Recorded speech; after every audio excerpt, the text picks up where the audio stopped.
En el episodio de hoy les propongo que pensemos la diferencia que se establece a lo largo de la enseñanza de Lacan entre las nociones de sujeto y parletre. En las elaboraciones de Lacan, el sujeto del inconsciente es un efecto de la estructura del lenguaje. Se define, podríamos decir, como falta, ¿no? Agujero, precisamente porque no se integra a dicha estructura. No hay otro modo de que el sujeto pueda contarse allí sino como falta.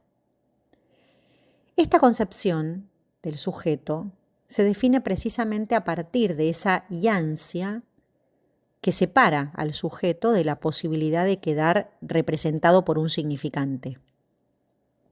Se trata entonces de una estructura que daría cuenta, ¿no?, de ese estado llamado escisión, ¿no?, de esa Spaltung, en que precisamente el psicoanálisis sustenta su praxis. Ahora bien, que el sujeto sea efecto de la estructura del lenguaje quiere decir que en ella no va a poder sino contarse precisamente como falta, quedando del lado de lo imprevisible, lo incalculable, lo evanescente. Lacan va a tomar especialmente de la filosofía de Heidegger, en la articulación, digamos, con el Dasein, esta cuestión. En el seminario 13, Lacan va a decir que cada vez que hablamos de algo que se llama sujeto, hacemos uno. El verdadero desafío entonces, que asumimos, ¿no?, como psicoanalistas, es precisamente cómo definir al sujeto sin unificarlo, sin hacerlo uno, destacando precisamente la escisión que lo constituye, ¿no?, es decir, sin hacer ontología. En los desarrollos del seminario 11, al hacer del sujeto y del inconsciente, podríamos decir, conceptos inseparables, Lacan va a decir que el inconsciente es la suma de los efectos de la palabra sobre un sujeto, en el nivel en que el sujeto se va a constituir precisamente por los efectos del significante. Es decir, es un efecto, no antecede, y esos efectos son del orden de la marca del lenguaje. No se va a tratar entonces del sujeto en términos vivientes, ¿no?, de ninguna sustancia. Entonces, la construcción de una idea del sujeto por fuera de toda unidad es un intento, podríamos decir, incansable en la enseñanza de Lacan, porque refuta precisamente toda idea de unidad, porque fundamenta precisamente la conceptualización del deseo en torno a la falta y esa función precisamente intervalar que va a validar la conceptualización del sujeto como efecto siempre, efecto del lenguaje, de la estructura, y que hace valer la definición del significante como aquello que es lo que representa a un sujeto para otro significante, ¿sí? Esto es lo que le permite a Lacan ponerle fin a la sustancialización del sujeto. Es decir, que éste no responde a una sustancia, que no va a tener consistencia, digamos, en términos de sustancia, y que allí se va a tratar precisamente de este término, ¿no?, de la evanescencia. Esto que hace que no permite que el sujeto se reconozca como unidad, careciendo de sí mismo, ¿no?, y de toda posibilidad de reconocerse como unidad. En la conferencia de Baltimore, Lacan va a decir que los sujetos no son entonces aislados, como los pensamos, pero por el otro lado, ellos no son colectivos. Tienen una cierta forma estructural, precisamente inmixing. Utiliza esta palabra, que nosotros en traducción la referimos a términos como el de inmixción o inmixtión, precisamente de otra edad, al que ya hemos hecho mención en otros momentos, y que sitúan precisamente la inseparabilidad de la concepción del sujeto esa inseparabilidad que precisamente lo constituye en torno al otro. Esto no hace del sujeto uno con mayúscula podríamos decir, pero tampoco lo hace sin el otro. El sujeto no puede sino ser un efecto del otro, pero al tiempo que constituye a ese otro a la vez. Recuerdo en este momento el relato de un sujeto a quien lo desesperaba que su mujer nunca le dijera claramente lo que quería. Decía que él se tomaba el trabajo de preguntarle detalles, hasta el más ínfimo, de todo aquello que ella deseara. Decía, ¿no? Yo intento que me diga exactamente lo que quiere y cuando puedo se lo doy, ¿no? Esto le pasaba una y otra vez hasta que terminaba concluyendo muy amargadamente que esto le salía mal casi siempre, ¿no? Porque precisamente nunca se trataba de lo que ella quería y él podía darle. Nosotros sabemos que no se trata de que el otro sea malo, ¿no? Sin embargo, a este sujeto no se le ahorraba el enojo, ¿no? O había un enojo con el que sostenía, digamos, la creencia enfática de que su mujer le hacía esto a propósito, ¿no? Con una especie de intencionalidad, podríamos decir. ¿Qué encontramos acá?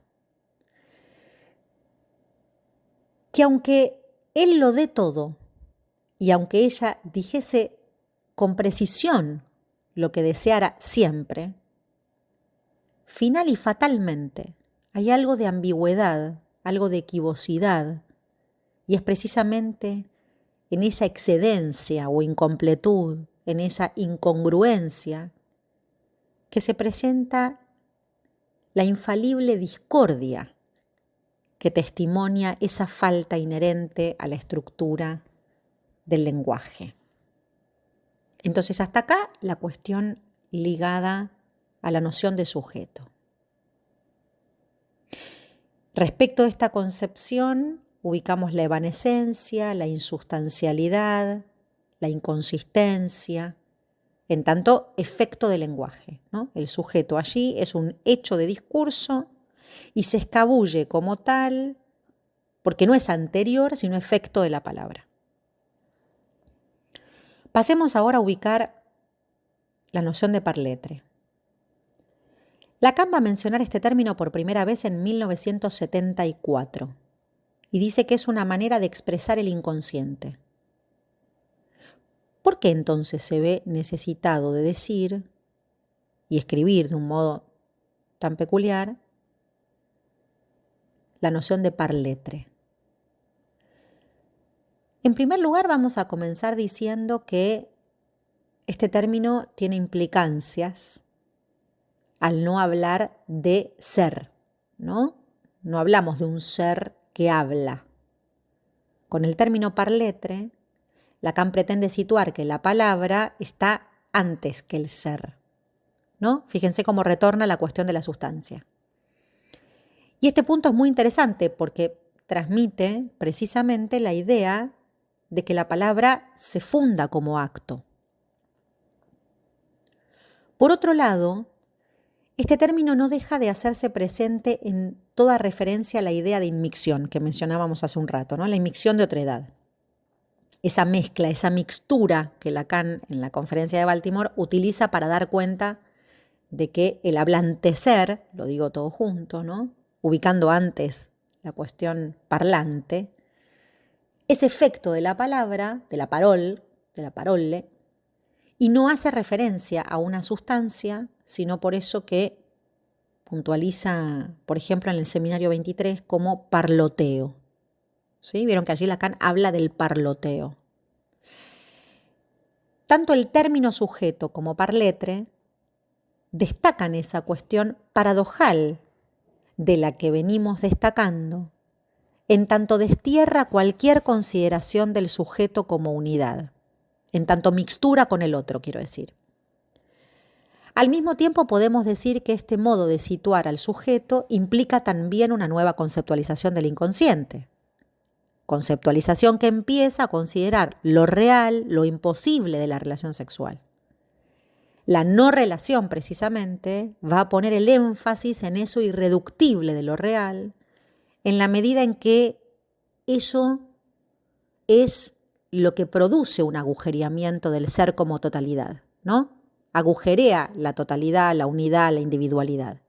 El término par lettre, entonces, ubica una distancia entre el que habla y la voluntad o el gobierno de lo que dice.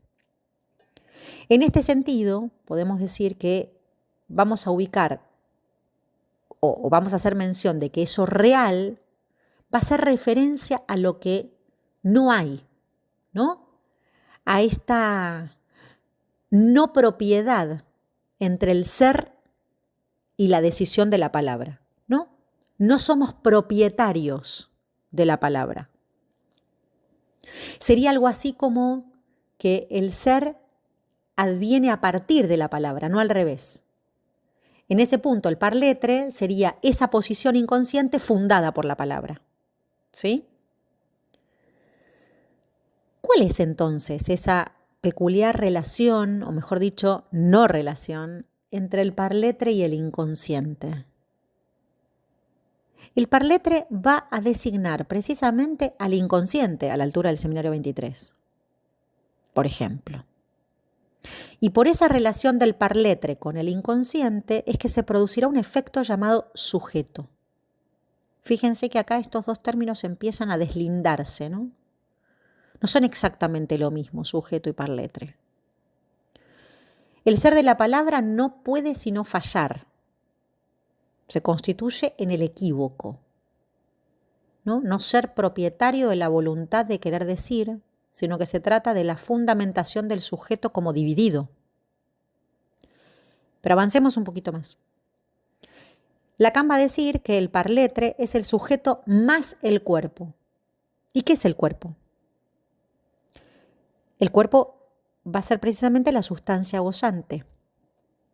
Es decir, que el término par lettre ya va a establecer una relación entre sujeto, inconsciente y goce. ¿Sí? Para concluir, entonces, el término par lettre es un neologismo inventado por Lacan con el fin de hacer referencia al inconsciente de Freud, ¿no? El Unbewusst, que es lo que va a desarrollar a lo largo de todo el seminario 24. Es lo que vendría a su lugar, ¿no? Traducción que va a implicar su reemplazo, y es importante ser precisos en esto, ya que el sujeto y el par lettre establecen una relación de soporte, en tanto uno es el soporte del otro, ¿no? Estableciendo así la no relación entre el ser y la palabra. Esto es lo que va a fundar la división del sujeto. Lacan va a decir, soy un traumatizado del malentendido, ¿no? Lo que enferma es el verbo. Esta es la idea, ¿no? Es que somos farfullados por el otro, va a decir Lacan de otro modo, ¿no? Siempre seremos malentendidos, nacemos malentendidos. De esto se trata lo traumático en el punto en el que somos hablados. Y en materia de lenguaje no queda otra, podríamos decir, ¿no?, que parletrear. Por último, si el término sujeto entonces es utilizado por Lacan para dar cuenta desde el comienzo de la relación con la falta, el deseo, la falta en ser, par lettre va a estar más en relación a la cuestión del goce, más en relación a los desarrollos en torno a la langue.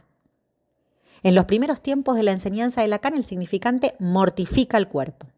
Y ubicamos allí la preeminencia de lo simbólico, podríamos decir, ¿no? El significante es lo que divide al sujeto y no será posible zanjar la diferencia entre el ser y el cuerpo. En el pasaje de la necesidad a la demanda, el cuerpo, mortificado por el significante, alejado de la idea de lo biológico, queda sometido al desfiladero del significante, ¿sí? Esta sería como la línea en la cual podemos pensar al sujeto. Pierde su naturalidad. El sujeto es esa marca, ¿no? Es esa marca, en todo caso, deseante, ¿no? En aquello que produce un menos entre la demanda y la necesidad. Luego, a partir del abordaje topológico, podríamos decir, que precisamente establece una relación de equivalencia entre los tres registros, la noción de par lettre está en relación al anudamiento entre esos tres, ¿no? Y en la medida en que hace falta un cuerpo para gozar, que para gozar se necesita un cuerpo, que no hay goce sin cuerpo, se trata ya no del inconsciente estructurado como un lenguaje, sino del inconsciente de la langue. Y esto es lo que marca precisamente un plus, ¿no? No un menos, como ocurre con el deseo. El término par lettre da cuenta precisamente de ese goce opaco, aquello que no se deja atrapar por el sentido, malentendido en tanto se sitúa un indecible que no deja de tener efectos en el cuerpo, por supuesto, ¿no? Acá se trata de los efectos en el cuerpo. El análisis es, en resumidas cuentas, va a decir Lacan, la reducción de la iniciación a su realidad, es decir, al hecho de que no hay iniciación propiamente dicha. Se trata de dar cuenta de lo que constituye lo real de esta división. Trozos de real y sus marcas en el cuerpo. Contamos con el goce y cada quien tendrá que arreglárselas siempre, de algún modo u otro, con eso.